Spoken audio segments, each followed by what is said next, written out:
Depuis 2 ans, un chiot abandonné nommé Hunter veille sans relâche sur une maison délabrée attendant quelqu'un qui n'est jamais revenu.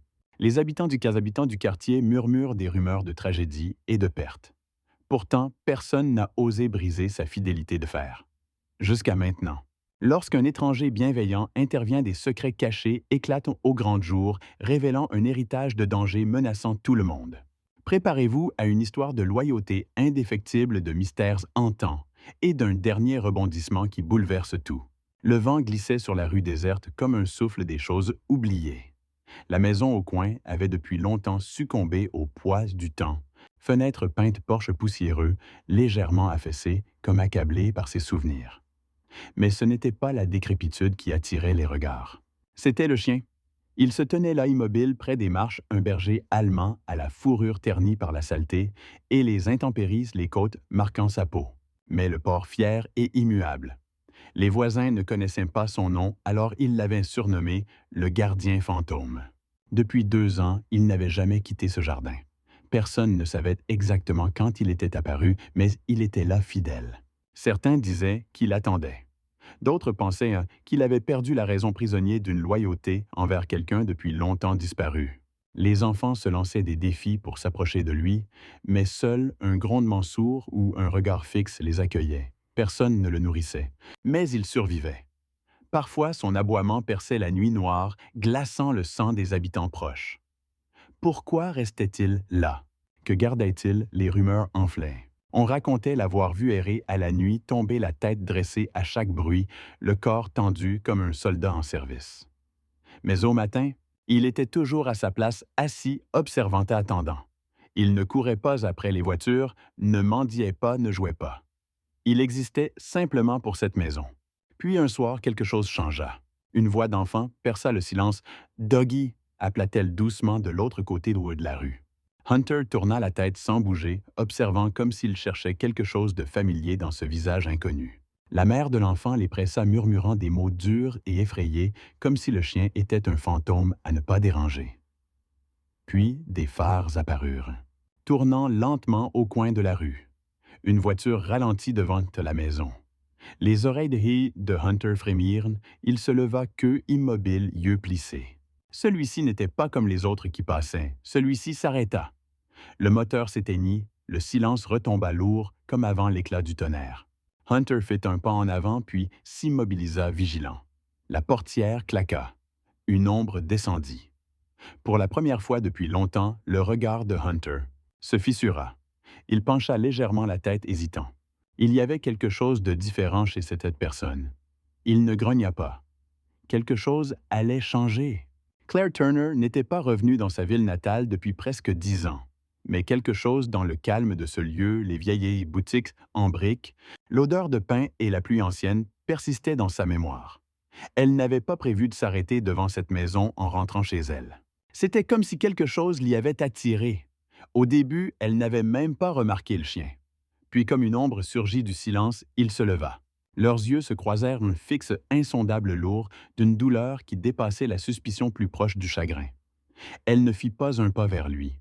Elle s'accroupit près du trottoir, baissant la voix comme pour parler à un ami blessé. « Salut, mon grand », murmura-t-elle. « Tu es là depuis longtemps, non? » Le chien ne jappa pas, ne tressaillit pas, mais ne s'approcha pas non plus. Ses muscles étaient tendus, prêts à fuir ou à se défendre, mais pas encore à faire confiance. Le cœur de Claire se serra. Elle connaissait ce regard. Elle l'avait vu trop souvent dans les yeux des chiens de refuge. L'abandon laissait une cicatrice invisible, perceptible seulement à force d'observation. Elle sortit une moitié de sandwich au jambon et au fromage cadeau de son déjeuner et le posa doucement à quelques pas. Le chien ne bougea pas. Claire soupira, non pas déçue, mais le cœur brisé. « Je reviendrai demain, » promit-elle. « Tu n'as pas à le manger maintenant. » En ville, les murmures continuaient de danser entre les tables du diner local. « Il est toujours là, » demanda une serveuse. « 2 ans toujours sur le même porche. »« Ce n'est pas normal, » répondit un vieil homme. Certains disent qu'il garde le jardin, d'autres qu'il attend, mais qui? Claire écoutait discrète. Personne ne semblait connaître toute l'histoire, mais chacun avait sa théorie, un incendie, une mort, une disparition. Personne ne comprenait pourquoi le chien ne quittait jamais cette maison. Elle revint chaque jour, déposant un peu plus de nourriture, s'attardant un peu plus. Elle ne forçait rien. Elle parlait doucement, racontait sa journée, posait des questions sans attendre de réponse. Et chaque fois, ce gardien sans nom l'observait de ses yeux hantés. Puis, une nuit alors que Claire s'éloignait, elle vit quelque chose. Des phares roulaient lentement sur la route trop lentement. Ce n'était pas une voiture de voisin ni un passant. Le véhicule s'arrêta juste après la maison. Les doigts de Claire se figèrent sur le volant. Le chien se leva les yeux perçants. Claire ne sut pourquoi son estomac se serra, mais quelque chose avait changé dans l'air. Celui dans la voiture n'était pas seulement curieux. Il observait. Et ce n'était pas elle qu'il regardait. C'était la maison. C'était lui. Le lendemain apporta un silence pesant qui enveloppa le quartier comme un brouillard. Claire se tenait en face de la maison, son café refroidissant dans les mains, regardant Hunter allongé sous le porche. Il avait l'air différent ce jour-là, plus alerte, agité. Ses oreilles frémirent à chaque voiture qui passait, à chaque rafale de vent, qui secouait la clôture. Quelque chose avait perturbé son rythme. Claire pouvait le sentir. La voiture de la veille avait disparu à son retour, mais le malaise persistait, flottant dans l'air comme une tension électrique. Claire s'accroupit près du jardin, murmurant ses habituels doux bonjours. Hunter ne s'approcha pas, mais son regard ne la quittait pas. Quand elle se releva pour partir, elle remarqua une empreinte fraîche dans la terre meuble près du portail. Ce n'était pas la sienne. Quelqu'un était venu plus près qu'elle ne le pensait. Elle sentit sa poitrine se serrer. Elle n'était pas la seule à veiller sur cet endroit. Cette nuit-là, le sommeil tarda à venir. Dans ses rêves, une image étrange lui apparut, un homme en uniforme souriant, s'agenouillant près d'un chiot joueur qui sautait dans ses bras. Elle ne connaissait pas cet homme, mais son visage s'imprima dans sa mémoire douloureusement familier. Le lendemain, au bureau des archives de la ville, elle trouva des journaux anciens, un rapport de police, une photo fanée d'un homme en uniforme. L'officier Thomas Grant, celui de son rêve. À ses côtés, un jeune berger allemand léchant son visage. La légende disait: le nouveau recrue K9 Hunter et son partenaire, l'officier Grant, débutent leur entraînement cette semaine. Le cœur de Claire se serra. Ce chien loyal n'était pas abandonné. Il était un chien policier à la retraite attendant l'homme qui n'était jamais revenu. Plus loin dans le dossier, l'article devenait sombre. L'officier Grant avait péri il y a 2 ans dans un accident de voiture aux circonstances obscures. Une phrase brève suivait: « L'unité K9 n'a pas été retrouvée ». Personne ne savait où était allé le chien. Claire se précipita à la maison, les mains tremblantes. Elle s'assit devant Hunter et pour la première fois murmura son vrai nom. « Hunter, c'est toi. » Les oreilles du chien frémirent, son expression s'adoucit un instant. Sa queue remua faiblement, incertaine, puis il détourna le regard. Cette nuit-là, longtemps après le départ de Claire, le silence fut à nouveau rompu. Une voiture différente sans phare, 2 silhouettes glissèrent dans le jardin, envahies par les herbes. Hunter s'éveilla. Son corps se redressa avec l'instinct pour lequel il avait été entraîné. Protéger, défendre, ne jamais reculer, grogna-t-il, apparaissant sous la lune comme un fantôme réveillé. Les hommes s'immobilisèrent. « C'est bien le même chien, » murmura l'un. « Ouais, » répondit l'autre, sortant un objet de sa veste. « On ne peut pas partir sans vérifier à l'intérieur. C'est juste un clébard. » Mais Hunter n'était pas un chien ordinaire. À mesure qu'ils approchaient, il ne recula pas. Son attitude était ferme, queue dressée, dents découvertes, non pas par peur, mais par souvenir. Il avait été entraîné pour ce genre de moment. Il n'avait plus rien à perdre. Personne ne savait exactement ce qu'il cherchait dans cette maison, ni pourquoi Hunter la gardait si férocement depuis si longtemps. Au lever du jour, Claire se gara devant la même maison, le poids de tout ce qu'elle avait appris pesant lourdement sur sa poitrine. Hunter était recroquevillé près du porche, les yeux ouverts, observant le monde avec suspicion silencieuse. Claire sortit doucement du véhicule. Aujourd'hui, tout semblait différent. L'air vibrait d'une urgence silencieuse, celle de quelqu'un à court de temps, mais pas prêt à abandonner. Elle posa le bol doucement quelques pas plus près qu'hier, puis s'assit. Sa voix trembla un peu quand elle parla. « Je sais qui tu es maintenant, Hunter, et je sais qui tu as perdu. » Ses oreilles se dressèrent. Il n'avança pas, ni ne recula. Il la regarda longuement comme s'il cherchait dans son visage quelque chose qu'il avait connu autrefois. Elle déplia la couverture et la posa près des marches. « Tu n'aurais jamais dû attendre seule. » Claire resta là plus d'1 heure silencieuse, regardant, laissant le silence combler les vides où les mots n'avaient pas leur place. Enfin, quand elle se leva, quelque chose changea. Hunter se leva aussi. Il s'approcha du bol, le renifla, leva les yeux vers elle, puis mordilla prudemment. Ce n'était pas grand-chose, mais c'était suffisant. Plus tard dans l'après-midi, Claire entra dans le diner du village. La clochette de la porte tinta et le brouhaha s'atténua. Plusieurs têtes se tournèrent vers elle. Elle avait déjà entendu les murmures, les histoires sur cette étrange femme qui nourrissait le chien hanté. Elle s'installa dans une cabine près de la fenêtre. Une serveuse qu'elle reconnaissait vaguement du lycée s'approcha. « C'est vous qui nourrissez le chien fantôme, hein? » demanda la femme mi-ironique, mi-sérieuse. Claire offrit un sourire fatigué. « Il s'appelle Hunter. C'était un chien policier. Son partenaire est mort. Il garde cette maison depuis. » La serveuse cligna des yeux. « Cette maison va bientôt être démolie. J'ai entendu mon cousin dire que la ville l'a marquée comme dangereuse, un risque à éliminer. » Le souffle de Claire se coupa. « Quan? Je ne sais pas, quelques semaines peut-être. Ils n'attendent jamais longtemps. » Elle s'éloigna, inconsciente de la bombe qu'elle venait de lâcher. Claire resta figée. La maison, le refuge de Hunter, son dernier lien avec l'officier Grant, était sur le point d'être détruite. Tout ce qu'il avait attendu, protégé, enduré, allait disparaître. Son cœur s'accéléra. Ce n'était plus seulement une question émotionnelle. Il y avait une échéance. Alors qu'elle retournait à la maison ce soir-là, des nuages gris enveloppèrent le quartier. Hunter était toujours là, toujours en attente. Mais désormais, il n'était plus seul. Et le temps pressait. Claire sortit de la voiture, une nouvelle détermination naissant dans sa poitrine. « Je vais t'aider, Hunter. Peu importe ce que ça coûte. » Mais aucun des deux ne vit la silhouette ombragée garée à 2 pâtés de maison moteur, tournant les yeux rivés sur la maison et sur le chien qui refusait de la quitter. Cette nuit-là, Claire ne dormit pas. Son esprit était un ouragan d'images, Hunter seul sous le porche, la photo de l'officier Grant, la menace imminente de démolition. Elle arpenta le salon agitée et inquiète. Elle ne pouvait pas laisser la maison disparaître sans connaître toute l'histoire. Et surtout, elle ne pouvait pas laisser Hunter perdre ce qui lui restait. Au petit matin à l'aube, elle se rendit au bureau du greffe. L'odeur de poussière et de vieux papier emplissait la pièce. La femme au comptoir à peine leva les yeux quand Claire s'approcha. « J'ai besoin d'informations sur la propriété au 214 Hawthorne Drive, » dit-elle d'une voix urgente. « Il y a un chien qui y vit, un chien policier. Il appartenait à un officier qui... » La femme fit un geste vague. « Cette maison a été signalée. Les taxes n'ont pas été payées depuis plus de 2 ans. Danger public. La démolition est déjà prévue. » Le cœur de Claire se serra. « Quand. Fin du mois, je pense. Mais ils vont vite pour ce genre de choses. Ça peut être avant. » Claire agrippa le bord du bureau. « Avez-vous le nom du propriétaire d'origine? » La femme tapa paresseusement puis tourna l'écran vers Claire. « Thomas Grant. » La confirmation finale. L'homme dans l'article, le partenaire de Hunter. Claire nota le nom, ses jambes fléchissant presque alors qu'elle atteignait sa voiture. Le compte à rebours avait commencé. Elle n'avait pas des semaines, peut-être pas même des jours. Elle se rendit au bureau des archives et récupéra tous les dossiers qu'elle put trouver sur l'officier Grant. Plus elle creusait, plus les choses devenaient étranges. Grant n'était pas un simple policier. Il enquêtait sur un réseau criminel local lié à la contrebande. Un article mentionnait sa persévérance, la manière discrète dont il agissait hors des circuits officiels. Un autre enfoui dans une boîte oubliée évoquait des accusations selon lesquelles Grant détenait des informations que la police voulait enterrer. Mais le plus choquant fut ce qu'elle trouva dans une enveloppe usée marquée « Personnel ».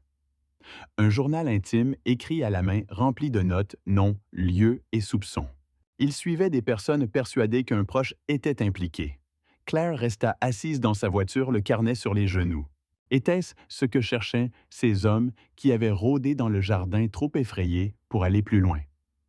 Est-ce que c'était ça qu'ils voulaient? Elle retourna à la maison, le journal glissé sous son manteau. Hunter l'attendait.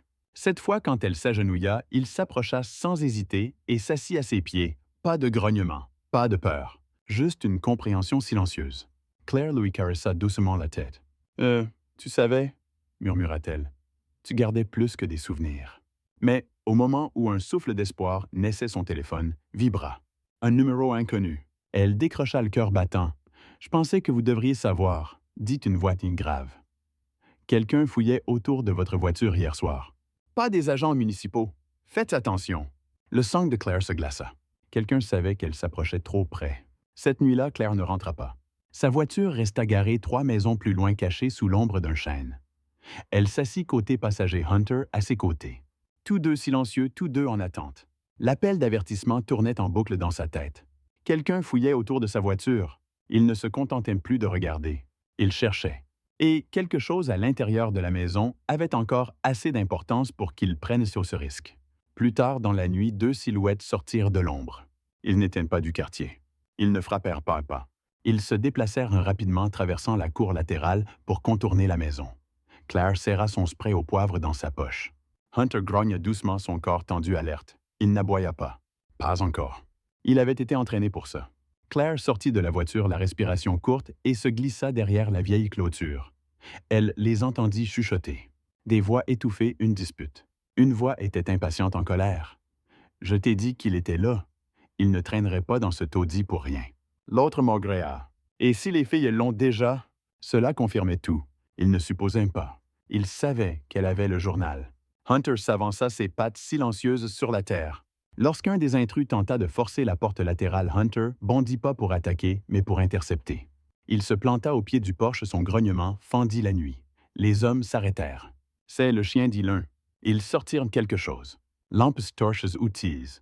Claire ne pouvait pas voir. Sans réfléchir, elle sortit de sa cachette. « Partez maintenant, » cria-t-elle. « J'ai appelé la police. » C'était un mensonge. Son téléphone était dans la voiture, mais sa voix portait assez pour les faire hésiter. Hunter se plaça devant elle, son corps tendu, le regard défiant. Un des hommes sourit en coin. « Tu ne sais pas ce que tu protèges, ma belle.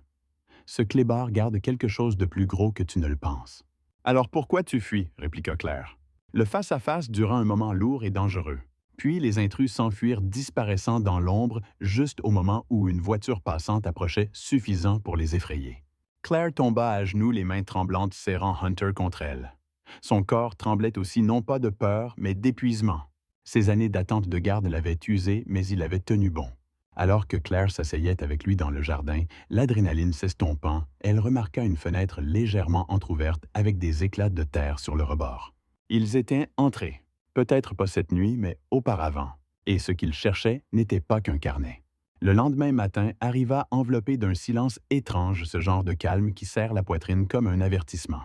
Claire se tint devant la maison, les mains profondément enfouies dans les poches de son manteau, fixant la fenêtre fissurée que les hommes avaient probablement utilisée. Hunter restait près d'elle, moins vif qu'avant, ses mouvements plus lents, sa respiration plus faible. 2 ans de survie avaient pesé sur chaque os de son corps, et la nuit dernière l'avait encore affaibli.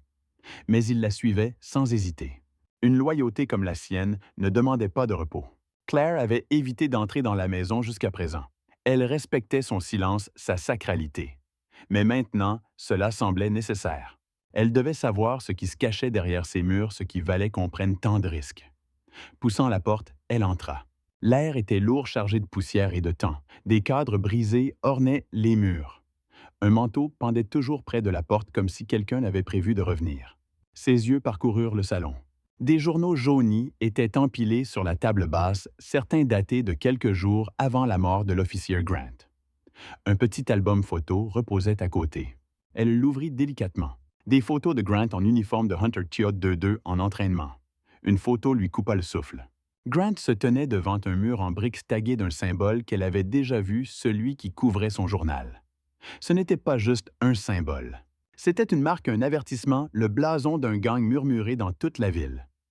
Le même gang que Grant enquêtait. En avançant dans la maison, quelque chose la poussa vers le bureau au fond. La pièce était bordée de bibliothèques, mais une étagère semblait déplacée, légèrement tirée vers l'avant.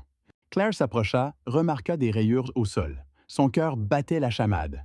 Elle posa ses doigts sur le côté et poussa doucement. L'étagère gronda et bougea d'1 centimètre. Derrière, à peine visible, une porte.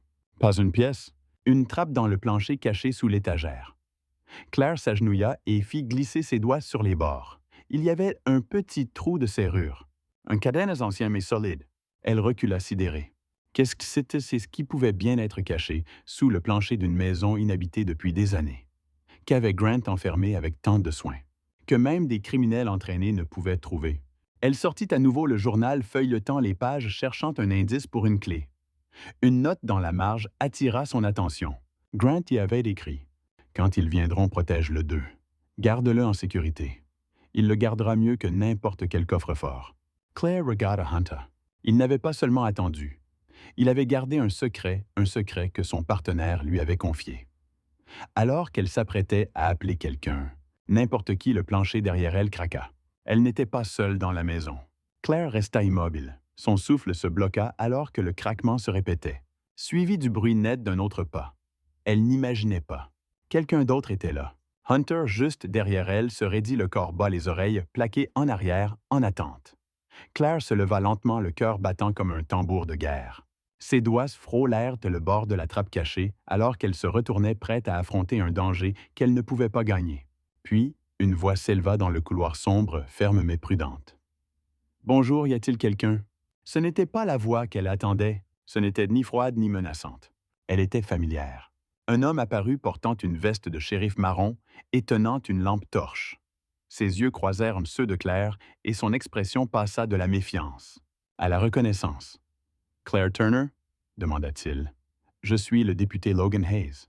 J'essaie de vous retrouver depuis que j'ai entendu que vous fouilliez la propriété de Grant. » Claire expira, son corps se détendant à peine. « Tu m'as fait peur, » murmura-t-elle. « Pourquoi es-tu là? » Logan avança doucement les mains invisibles, essayant de ne pas effrayer le chien. « J'ai reçu un appel en ville. Quelqu'un disait que tu passais beaucoup de temps ici et que des gens rôdaient autour la nuit. J'ai pensé que tu étais en danger. » Claire lui raconta tout, ce qu'elle avait trouvé dans le journal, les effractions, la porte cachée, les menaces. Logan écouta attentivement, le front se plissant, un peu plus à chaque mot. Quand elle lui montra le journal et la page mentionnant la trappe, il s'agenouilla à côté, fixant l'objet. « J'ai servi avec Grant, » dit-il doucement. « Il n'était pas seulement mon collègue. Il était comme un mentor. Le jour de sa mort, il était parti tôt du poste, disant qu'il avait quelque chose qui allait tout changer. Il n'est jamais rentré. » Claire regarda la mâchoire de Logan se crisper sa main, se posant près du cadenas. « Quoi qu'il cachait, ce doit être là-dedans. Je pense que c'est pour ça qu'ils veulent détruire cette maison. » Logan acquiesça. « Alors, il faut qu'on trouve ça avant. » Ils convinrent de revenir le lendemain avec les outils nécessaires pour ouvrir la trappe et récupérer les preuves. Mais alors qu'ils sortaient pour prendre l'air, Claire remarqua quelque chose qui lui serra l'estomac. De l'autre côté de la rue, derrière une voiture rouillée, une ombre bougea, pas juste une silhouette. Quelqu'un observait silencieusement à distance. Elle n'en parla pas à Logan. Pas encore. Car quelque chose lui disait que celui qui observait n'attendait pas seulement pour voler ce qui était caché. Ils attendaient de faire taire quiconque découvrirait la vérité. Le lendemain matin se leva avec ce genre de calme trompeur. Trop tranquille, trop immobile, comme si la tempête n'était pas encore passée, mais simplement en attente. Claire se tenait sur le porche de la vieille maison, tenant un thermos de café d'une main, l'autre posée sur le dos de Hunter. Il s'appuyait contre sa jambe, plus lent qu'avant, mais toujours présent, toujours en garde. Le camion de Logan arriva peu après 7 heures. Il en descendit portant un pied de biche, une lampe torche et un air fatigué, celui des hommes qui ont trop vu et trop peu dormi. À l'intérieur, l'air était chargé de poussière et d'attente. Tous deux se tenaient dans le bureau face à la trappe, comme devant la porte d'un monde enfoui depuis longtemps. Logan glissa le pied de biche sous le cadenas. D'un coup sec, le métal grinça et céda. Claire sursauta, non pas de peur, mais face à l'irréversibilité de l'instant. Il n'y avait plus de retour possible. Ils soulevèrent le panneau de bois. Un souffle d'air froid et vicié s'échappa. Sous leurs pieds, un escalier étroit descendait dans le noir silencieux. Claire braqua la lampe vers le bas. Elle éclaira du béton une dizaine de marches.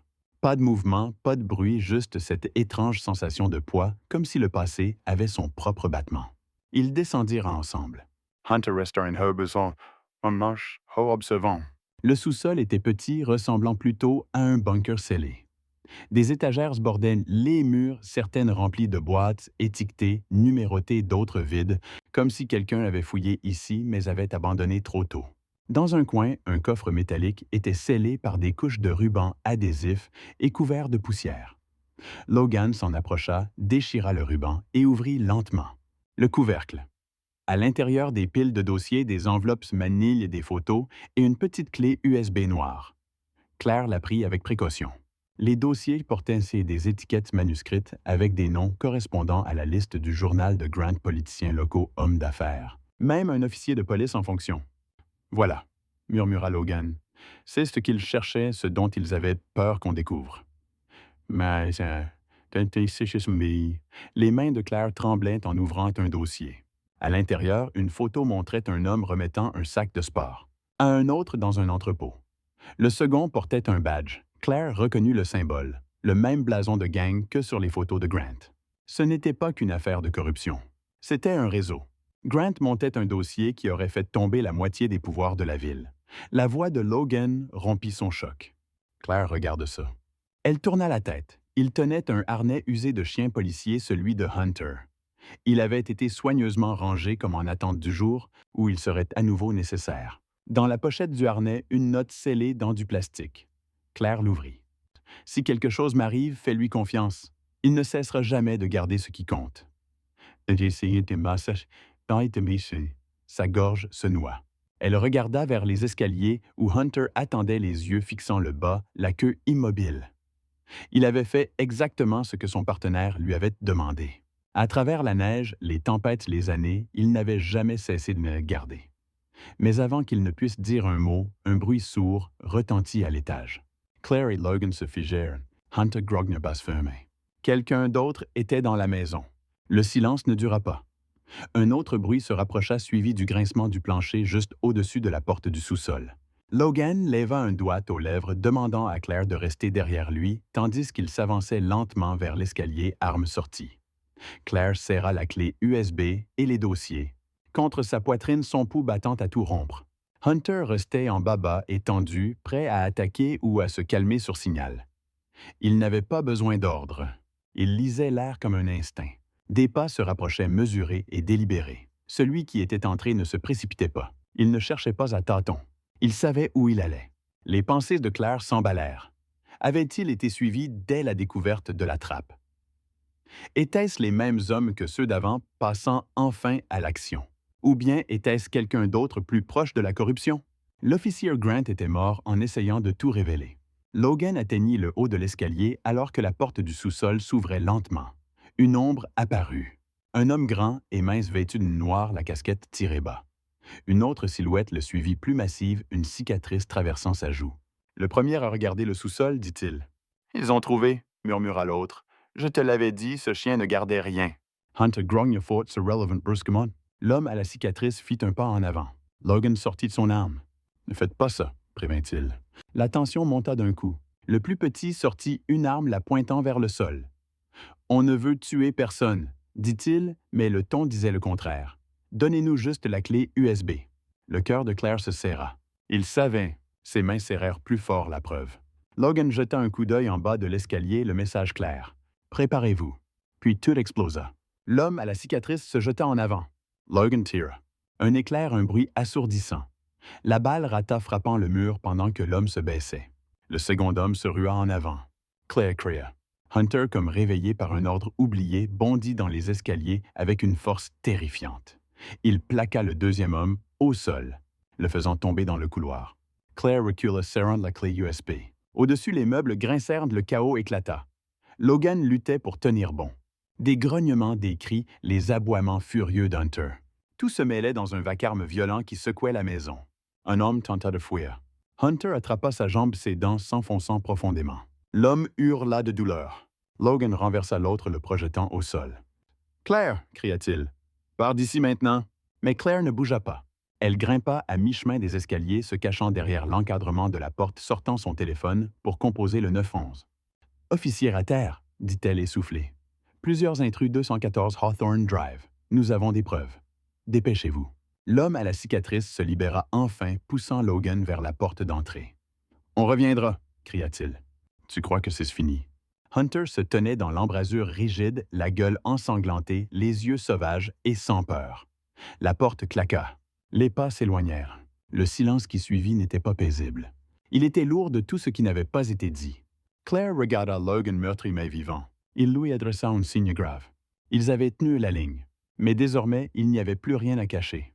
Les preuves devaient être révélées avant que ceux nommés dans ces dossiers ne mettent leurs menaces à exécution. Et Hunter n'avait plus simplement protégé une maison. Il avait protégé la justice. Le hurlement des sirènes au loin semblait un salut perçant la tempête. Claire s'agenouilla près d'Hunter sur le sol du salon, passant ses doigts tremblants dans son pelage. Sa patte était ensanglantée là où la lutte avait déchiré sa peau, mais il ne cria pas. Il ne tressaillit même pas. Ses yeux restaient fixés sur la porte d'entrée, comme s'il attendait que le danger revienne à tout moment. Logan s'appuya contre le mur, l'épaule meurtrie. respirant lourdement, mais toujours debout. L'adrénaline n'était pas encore retombée, mais le poids de ce qu'ils venaient de vivre pesait lourd entre eux. Ils reviendront, dit Logan entre ses dents serrées. On le sait tous les deux. Si on n'agit pas maintenant, ça ne finira jamais. Claire hocha la tête et se leva. Elle n'avait plus le temps d'avoir peur. Elle rassembla les dossiers, la clé USB et la note chiffonnée laissée par l'officier Grant. Elle les fourra dans son sac, le serrant comme une bouée de sauvetage. « On va tout rendre public, ça, dit-elle. On n'attend pas. On balance tout. S'ils veulent nous faire taire, ce sera avec le monde entier qui regarde. » La police arrive à une fin. Deux voitures, les gyrophares rouges et bleus tournant. Claire regarda Logan parler rapidement avec les premiers officiers à la porte, ne leur donnant que les faits nécessaires. Des intrus armés avaient tenté une attaque, des preuves volées dans l'ancien dossier de l'officier Grant. Ils prirent des déclarations, firent des photos, rassemblèrent ce qu'ils purent. Mais Claire pouvait lire sur leur visage qu'ils ne croyaient pas tout, ou peut-être avaient-ils peur. Quand de la police partit, l'un d'eux emmena Logan à part lui, murmurant quelque chose qui fit changer son expression. « Quelqu'un d'en haut demande déjà la clé USB », finit-il par dire. La rumeur se répandait vite. Trop vite. C'était la confirmation dont ils avaient besoin. Cela allait plus loin que des criminels de rue. Quelqu'un de puissant surveillait leurs moindres mouvements. Quelqu'un de terrifié. La décision de Claire fut prise à cet instant. Il n'irait pas par les voies officielles. Il ne pouvait pas. « J'ai un contact », dit Logan. Une journaliste indépendante hors de l'État. Elle poursuit ce réseau de corruption depuis des années, mais n'a jamais pu le prouver. Si on lui remet ça, ça sortira partout. Personne ne pourra enterrer l'affaire. Claire n'hésita pas. Faisons-le. Mais la tension ne quitta pas la maison. Alors qu'ils emballaient ce qu'ils pouvaient, Claire remarqua Hunter, qui faisait les 100 pas en cercle serré, s'arrêtant pour renifler le cadre de porte cassée, puis revenant toujours au même endroit, la queue raide, les oreilles frémissantes. Quelque chose n'allait pas. La maison était vide. Les attaquants étaient partis. La police était venue et repartie. Mais Hunter sentait que quelque chose était encore là, quelque chose d'inachevé. Claire suivit son regard vers la fenêtre arrière. Le verre était brisé pendant la bagarre.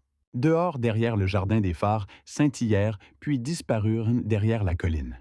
« Il nous regarde » murmura Claire. Elle serra son sac plus fort. Logan posa la main sur son holster. Il n'était pas encore en sécurité, pas même proche. Et la partie la plus difficile, la plus dangereuse, ne faisait que commencer. Bang et Saulaville semblaient la même. Mais tout ce qui était en dessous avait changé. La maison oubliée sur Hawthorne Drive, barricadée pour la démolition, était désormais encerclée par du ruban de police et sous enquête officielle. Ce qui avait failli être effacé dans le silence était désormais éclaboussé dans les gros titres et chuchoté dans tous les couloirs du pouvoir. La clé USB avec les dossiers et photos que Claire et Logan avaient risqué leur vie pour protéger était maintenant entre les mains d'une journaliste indépendante nommée Sierra Lach. Quelques heures après l'avoir reçue, elle publia une enquête qui révéla tout. Noms aux opérations pistes financières, la mort de l'officier Thomas Grant et le K9 qui n'avait jamais quitté son poste. Claire regarda la couverture depuis son salon, son téléphone vibrant de messages d'inconnus et d'agences de presse.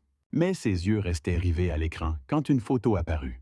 Hunter plus jeune debout fièrement à côté de son maître. La légende disait « La loyauté d'un chien met la justice en lumière ».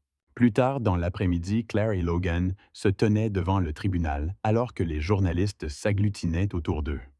Logan fit une brève déclaration, confirmant plusieurs arrestations importantes et que d'autres étaient attendues. Personne n'oserait plus enterrer cette histoire. Le nom de l'officier Grant fut réhabilité, son enquête achevée par ceux qui avaient essayé de préserver ce qu'il avait laissé derrière. Mais le vrai moment vint en privé.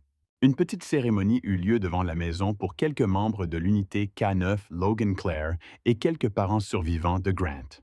Au bord de la pelouse se dressait une stèle fraîchement plantée, portant le nom de Grant, gravé dessous un nom de plus Hunter, gardien de l'unité canine jusqu'à la fin. Claire s'agenouilla près d'Hunter et lui remit son ancien harnais en vue. Il le renifla, puis la regarda. Pour la première fois depuis leur rencontre, son corps se détendit complètement. Pas en alerte, pas sur la défensive. Une paix. Les papiers d'adoption avaient déjà été signés. Claire était officiellement la gardienne de Hunter. Et en vérité, il était devenu le sien bien avant cela. « Tu as réussi », murmura-t-elle, posant doucement sa tête contre la sienne. « Tu as tenu ta promesse. » Logan s'approcha et se tint. à leur côté les mains dans les poches. Tu sais, dit-il doucement, un chien comme lui ne trouve pas juste une maison, il l'a choisie. Claire sourit à travers ses larmes. Alors j'ai de la chance qu'il m'ait choisi.